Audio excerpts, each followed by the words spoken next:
السلام عليكم. انا نباتي.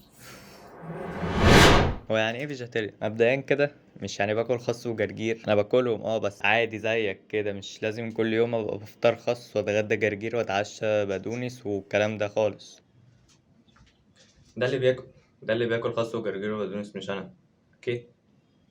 ولا لما بشوف اللحمة بقول ايه الكائن ده، ولا يعني عادي برضه، ما علينا. انا قلت ان انا نباتي. بختبرك. اولا الفيجيتيريان بيتولد طفل طبيعي عادي خالص خالص مولس بولس، ماشي يعني زي اي طفل، وبعد كده الاهل المفروض بيبداوا ياكلوه كده. انا مضايقني شنبي ده، ما علينا يعني. هو بقى على حسب استجابته للاكل ده، ممكن ما يبقاش عاجبه فيتفه تاني وكده يعني. زي الاشول كده بيفضلوا يعلموه: يا حبيبي كل بيمينك، سم قبل ما تاكل، والشيطان بيلعب في ايدك دي ومش عارف ايه، بياكل معاك وكده. فهو بقى بيحاول وهما بيحاولوا، فالدنيا بتظبط في الاخر يا اما ما بتظبطش. هي معايا ما ظبطتش، فبعد كده بقى يعني بقيت عايش حياتي عادي خالص. فمبدئيا عشان نعرف نخش على موضوع الفيجيتيريانز ده، ايه مواصفات الكائن النباتي؟ كائن بيتغذى على النبات. مش معنى كده انه بياكل خس وجرجير، هو معنى كده انه بيفضلش اللحمة والدواجن والسمك ومشتقاته. النباتيين دول متقسمين كده، كل واحد على حسب مزاجه. في ناس ممكن تاكل اللحمة بس ما تشربش لبن، ده برضه يعتبر نباتي. مش عارف الهبدة دي، بس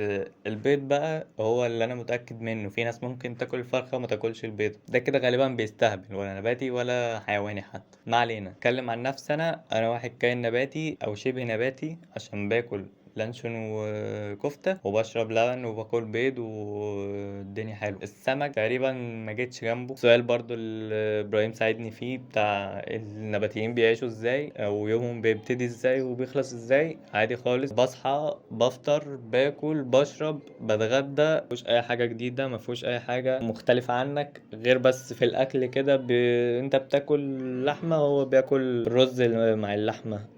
بيبقى بياكل طبيخ بس من غير لحمة وفراخ وكده، عادي طبيعي. مش طبيعي قوي، هو فيجيتيريان بس يعني الفكرة وصلت. اوكي. اقصى طموحه انه يعيش حياة هادية كده، من غير ما حد يقول له يا اسطى خد جزرايه انت راجل نباتي، خاصة انت راجل نباتي والكلام ده. مميزات الراجل النباتي بقى او الانسان النباتي، عشان نبقى شمالنا رجالة وستات، هو طالع عنهم اشياء ان هم بيعيشوا اطول من الناس العادية بتاعت اللحم. انا بصراحة مش عارف المعلومة دي صح ولا غلط، ومش عارف ايه الدراسات اللي بتقول كده، بس ما علينا، هنمشيها ان احنا بنعيش اطول وكده عشان ماشي بطبل لنفسنا. تاني حاجة، هما ناس رياضية جدا. يعني اي حد ماشي في الشارع يلاقي حد نباتي بيقول له اول حاجة: انت راجل رياضي وبتاكل اكل صحي والمية مية. على اساس ان احنا ما بناكلش فاست فود، عشان كله بيبقى برجر كده وكده يعني. دي معلومة غلط خالص. ازاي بقى تمارس رياضة وانت فيجيتيريان؟ احنا بيبقى صعب شوية ان احنا نبني عضلات، عشان البروتين اللحمي، البروتين الحيواني والبروتين النباتي بس. يعني غير كده مفيش اي اختلاف ولا في اي صعوبة، سواء من ناحية رياضي.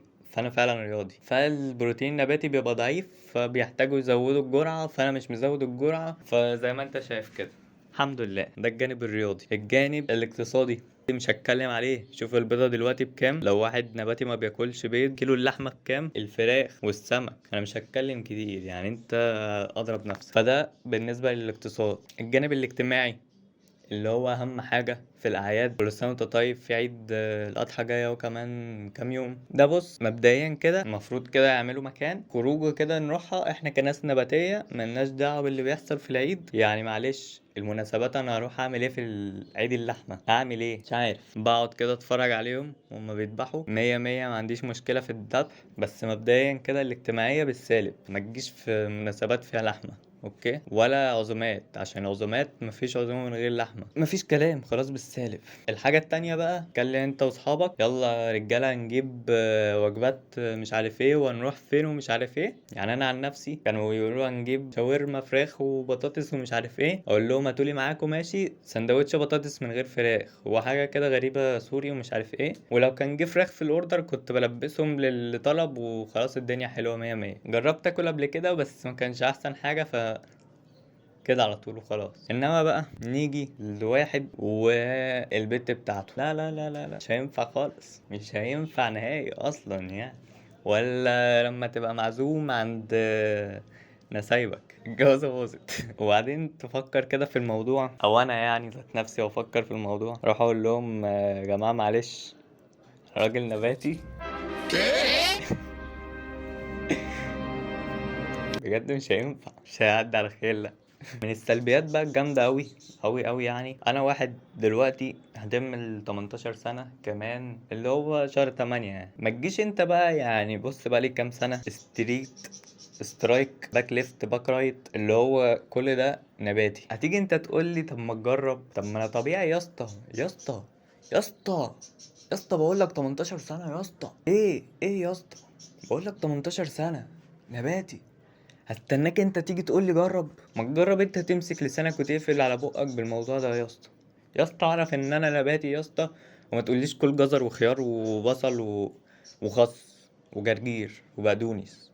معلش يعني، خلي موضوع الاكل ده بره النقاش خالص. انا واحد شايف نفسي انا كده حلو ماشي. ما تجيش انت بقى تقول لي تسلق اللحمه وتسوي الفراخ، تشوي السمك. فيا اسطى بالله عليك، انا اقف بعيد اهو عشان ايه؟ نبقى شايفين بعض عدل ماشي. ما تجيش تقول لي يا اسطى جرب تاكل كذا. تقريبا ده بس كل الموضوع. بلاش تعزم حد نباتي عندك في البيت، مالكش دعوه، هو يتصرف معانا. هو على فكره بيحبك، فانت لما تيجي تعزمه هو هيتضايق منك عشان الموقف ده بس، مش عشان حاجه تانية. بلاش. وانا حطيت اسك مرتين على الانستجرام على موضوع الفيجيتيريانز، واسال اي سؤال انت عايزه مش عارف ايه، وابراهيم رد عليا مشكورا يعني، وسالني سؤالين. انت لو عايز تسال اي اسئله تاني خش على الانستا عادي واسال، وانا بجاوب عليك، او تكتب تحت في الكومنتات وانا بجاوب عليك تحت. بس من الحاجات برضو اللي انا كنت مستغربها قوي فترة لما باسم يوسف عمل حلقة بتتكلم عن النباتيين وقد ايه هم رياضيين ومش عارف ايه، وممكن تبدل الايه بايه، وممكن تاكل ايه بدل ايه وكده، وكان تحدي ساعتها 30 يوم بدون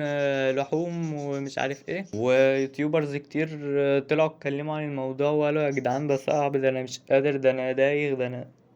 يا جدعان، يا جدعان، كلام سهل والفعل صعب انا عارف، بس يعني الكلام والفعل عندي سهلين. يعني انا مش عارف، انا لو كنت طلعت قلت يا جدعان انا بقالي 18 سنة ماشي على السيستم ده ومية مية، كنت خدت الترند. بس للأسف كنت قاعد بتفرج من بعيد وما حصلش اي حاجة. ده كل الكلام اللي عندي اوكي عن النباتيين. جود باي وجود مورنينج وجود تومورو وجود نايت وسيو سون as possible as you wish you do everything. اوكي يعني لو انت اللي انت عايزه اعمله. دانكا ديا فور واتشنج. هرتل معاه في الكلام عادي، هرتل معاه في الكلام، انا عارف ان انا بهرتل، فانت هرتل معايا. فيعني